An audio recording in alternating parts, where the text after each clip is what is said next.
You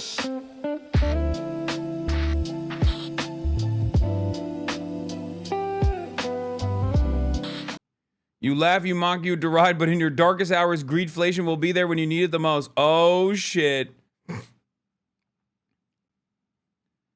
Yeah, he molested the out of the money. Hasan, you left your bathroom light on? It's fine. Okay, listen to me. Listen to me. I think he's got to get more socialist right now. Trump is like, we got to get socialist right now.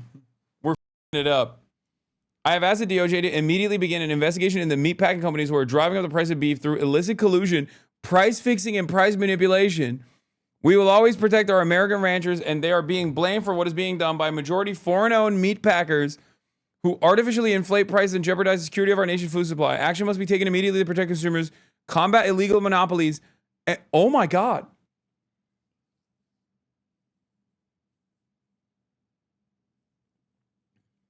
Oh my God. My king. My king. My goat. Welcome back, FDR.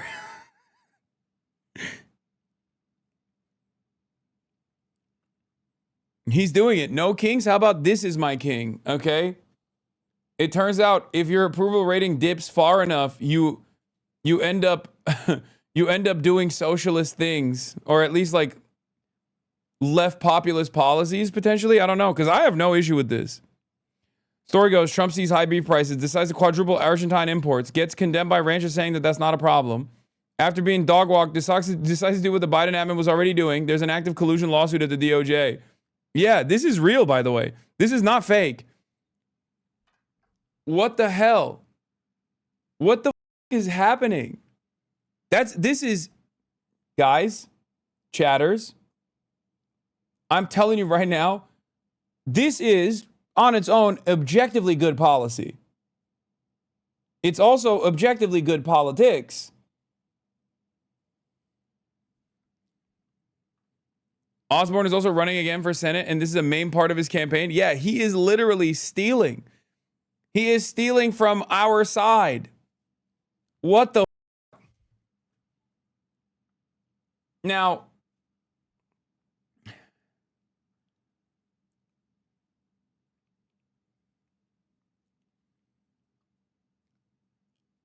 I don't know if it's a byproduct of the Overton window shifting, or if it is actually because he realizes that he's losing his grip on power because popularity is in the gutter and he has to do something bold. Okay. I suspect that he will dangle the DOJ lawsuit and go back to the ranchers and be like, drop the prices now. Okay. So that in the interim, there is like a little bit of price adjustment.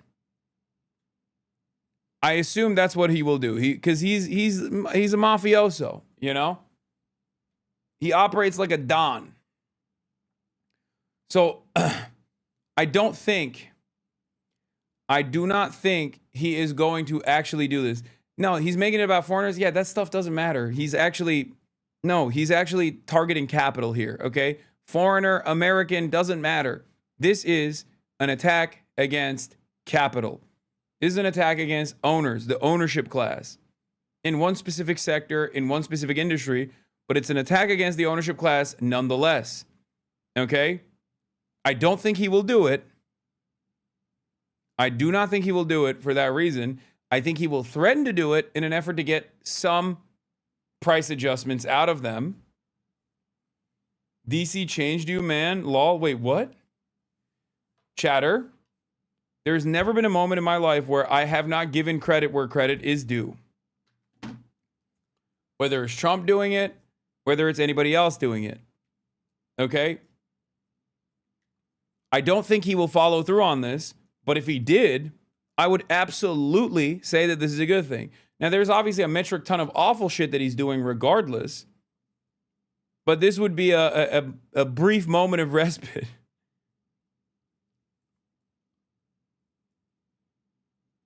You do not come here because you expect me to unconditionally say Donald Trump.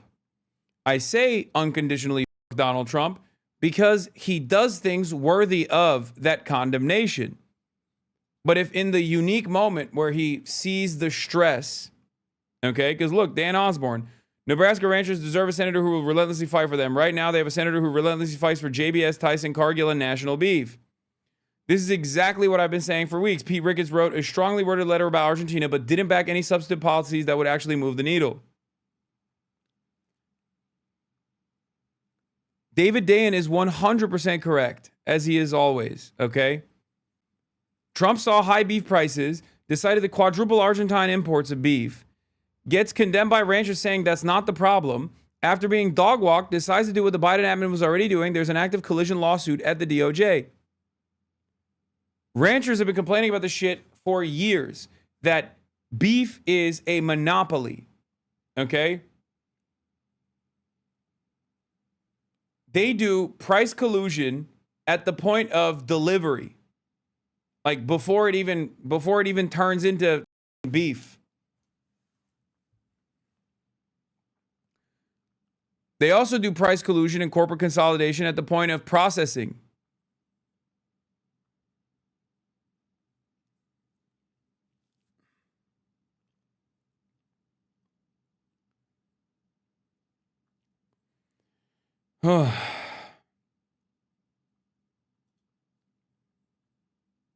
Yeah, ranchers have long complained about the consolidation of the packing industry, where Tyson Foods opens new tab. Cargill, JBS USA, and National Beef Packing Companies slaughter about 80% of U.S. grain, fat, and cattle that are made into steaks, beef roasts, and other meat.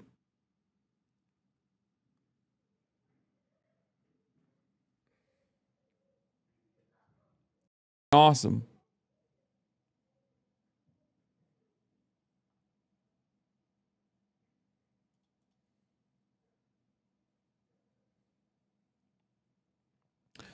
Now, it's important to address why Trump is doing this once again. And I think he's doing this because he's feeling the full court press.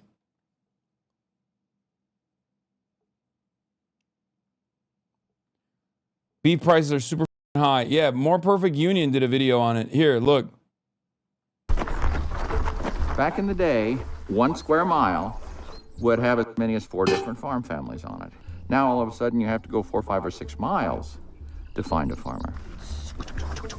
When the farmer leaves the community, or he has no longer a purpose within that community, he not only goes himself, but he also takes the future and the potential future when he moves his family. Come on, baby. This is Ron Martinson. He lives in Elliott, Iowa, and raises pigs from farrow to finish, or from birth to slaughter. For generations, this is what hog farming looked like in the state of Iowa. But in the last 40 years, Iowa lost 90% of its family farms. That's 40,000 farms that used to look a lot like Ron's. In those same 40 years, the number of hogs that have been raised, slaughtered, and sold has exploded, and the profits made in the hog industry in the state of Iowa has increased by 300%. You don't see that growth in the communities anymore. So where did that money go? It used to be you drive rural Iowa and you see animals on the land. Now you don't see them, but you smell them. Hog farms today look a lot more like this. These large metal sheds, called Concentrated Animal Feeding Operations, or CAFOs, have taken their place. And all the profit that sustained farmers' lives went to just 3 companies that now dominate every aspect of the pork industry: Smithfield, JBS, and Tyson. We're going to talk about Tyson because their way of doing business set the standard not only in hog country, but in the entire meat industry. They control 20% of all the pork, beef, and chicken that you buy at the grocery store or get at fast food restaurants, including a lot of brands you might not even know they own. Tyson uses that monopoly power to charge you more and pay farmers less. It's profits off the back of farmers. It's pitted neighbor against neighbor. And Tyson has destroyed not just the economy of Iowa, but the ecology as well. They're chasing them almighty dollar, but the people who have to live with their creations have to live next to their CAFOs on a daily basis. Ron's style of farming is the same as his father's. And This is the billionth video I've seen subtly explaining why capitalism is bad. Can Americans get a clue yet? No. No. As long as there isn't an actual anti-capitalist party that is one of the 2 major parties, Americans will never come to terms with that. They will feel it. They will feel it in their hearts. They will feel it in their bones. And they might even, at times, say they have sympathies towards an alternative, a socialist one, right? But you need party discipline. You need messaging discipline. You need to overcome a century of anti-socialist, anti-communist propaganda. These people realize how fucked up the system is because they live it and they experience it, but they can never come to terms with how the system is designed. As long as they still have their treats at a relatively affordable pace, at a relatively affordable price, they are not going to come to terms with the fact that this is the system that they exist under that is harming them. Previous generations of farmers before. We live around here with the idea that we want a pig to be a pig. On Ron's farm, the lifestyle of a hog goes like this. Sows will gestate for about 4 months. And that is 3 months, 3 weeks, and 3 days. Then piglets are born in these small wooden pens. Piglets are weaned from their mothers and spend another few weeks in the field before they're transferred to hoop barns like these. And they will be there until they're about 180 days of age. And at that time, they will weigh about 295 pounds, and that's when they're harvested. When CAFO started arriving in the neighboring towns and counties, Ron and his father made the decision not to convert to the industrial model. First off, it was a significant capital investment, but we also felt that the consequences from that decision were too restricting or too confining, not only in terms of our own financial commitment and our own financial security, but also the overall welfare of the animals. But he watched neighboring farms shut down and farmers leave the area. Meanwhile, in Hardin County, where Nick Shute lives, the kind of operations that replaced farms like Ron's dot the landscape. Kept waiting for these facilities to fail, but instead of failing, our way of life failed. There's not a whole lot of us left, us independent hog farmers. Nick's a farmer too, but his operation has gotten smaller and smaller over the years. His bank tells him he's more like a hobby farmer. Now his neighbors are all industrial farms. Each CAFO houses between 2,500 and 25,000 hogs. 95% of hogs in America are raised in these facilities. But this method of farming is pretty new. It came to Iowa in the 1990s and it grew quickly. This method of meat production is sometimes called chickenization, and there's a reason. It was first pioneered by Tyson Foods in the thousands of chickens. Dude, every aspect of our lives, like in every part of our lives, our conditions are deteriorating, okay? And it always is a direct consequence of moneyed interest. If someone can actually make larger profit margins, they will inevitably cause the population to come to terms with it, okay? The same goes for the corrosive influence of gambling now in American modern day existence. The same goes for, you know, Saudi Arabia normalizing or sports washing itself. There is nothing we can do to stop this kind of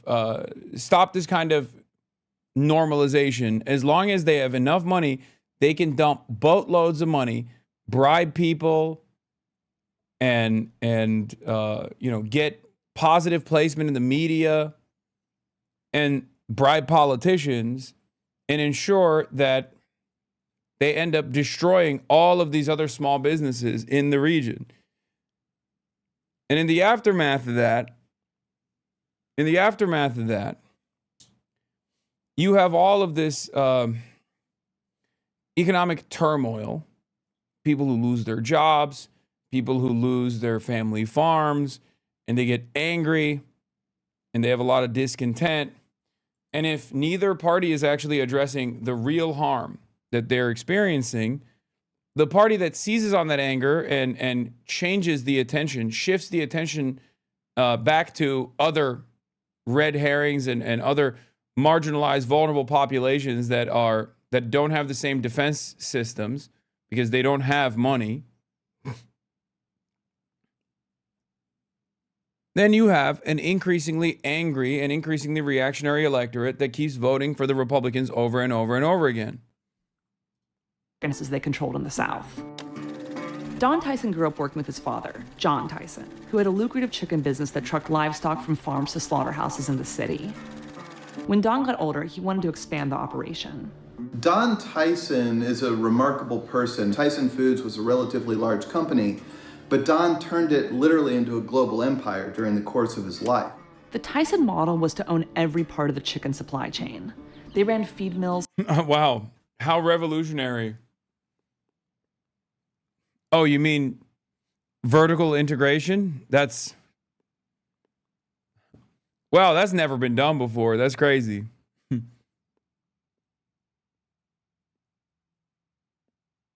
It's just, this is how you design a monopoly. That's it. That's literally how this works, okay?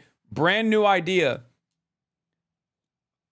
There was a time when, you know, the American government had a lot of flaws and a lot of failures, but like, at least they would tackle this shit, okay? There are very famous examples of this. Low-key what Lena Khan was trying to do with the FTC, ironically enough. But this is classic. This is like Econ 101 shit, okay? This is literally what you learn in some of your first classes. Or at least you're supposed to. This is like what the government is supposed to do is trust bust in this circumstance.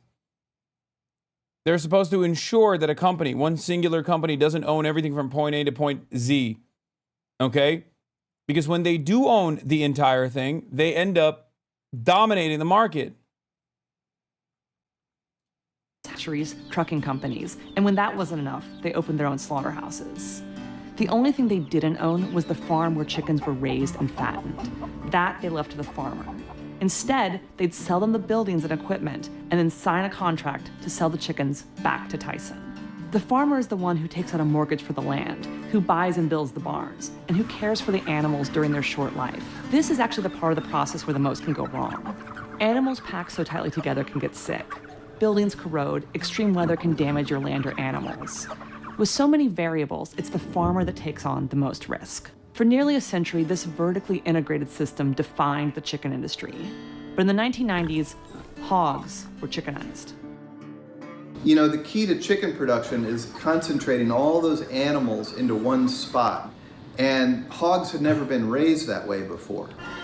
And so Tyson had to build these hog barns that looked like chicken barns. And by the way, half of the footage that they're showing here is now illegal to film. Because in the United States of America, despite the fact that we have a First Amendment, that First Amendment is not so free when it comes to ag-gag laws that pertain to incredibly harmful agricultural practices being filmed. For those of you who don't know, it is literally, if you go to a chicken farm of this sort, or if you go to a hog farm of this sort and you try to film it, it's literally illegal. Figure out how to pack these very large 300-pound mammals into one space and raise them in the same way they raise chickens. And one thing I really need to emphasize, they did this because there was billions of dollars on the table. Before, hogs were known as mortgage lifters. Farmers would raise other crops and animals, but hogs were always a moneymaker because pork sold for more at the grocery store. In 1992, 97% of farmers were independent. Now 70% of all hogs are sold under contract to buyers like Tyson. By that time, Don Tyson was a billionaire, and he spent most of his time deep-sea fishing or palling around with politicians. The core DNA of Tyson's business model is that it can go out to massive industrial-scale customers, Walmart, like the grocery chains, and it can promise them consistent high-volume products. The Colonel's rotisserie gold. But to do Yeah. Ag-gag laws, agricultural gag, are the anti-whistleblower laws that apply to animal agricultural industry. Popularized by Mark Bittman in April 2011 in the New York Times column, but used long before then by advocates. The term ag-gag typically refers to state laws in the United States of America that forbid undercover filming or photography of activity on farms with the consent of their owner, particularly targeting whistleblowers of suspected animal rights abuses at these facilities.